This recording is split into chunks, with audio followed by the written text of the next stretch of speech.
Alright, so we're going to do a quick demonstration of the PTO water pump on this 1992 Isuzu Elf four-wheel drive fire truck. This is a large PTO driven pump. We have our discharge hose hooked up to this 55-gallon drum and set to the open position. Come around and get it started.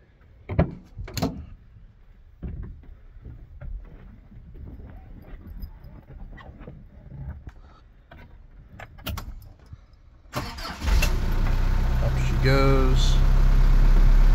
Move PTO into place with the PTO lever.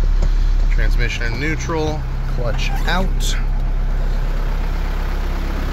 And then this is our vacuum pump operation. We'll put that on. Wait until we build a little bit of pressure. We can tease it with the throttle and move it back down. There we go. We've built pressure. The pump is kicked off. So we can come around to the other side. It has an intake hose for each side.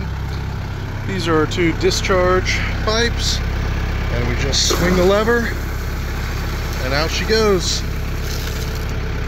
And same with the other side. Swing it. That was a little dirty. And out she goes. So without a hose or a nozzle, they're just kind of spraying free. So there they go. And that is kind of the basics of it, showing that at least the PTO pump is functioning. There you go.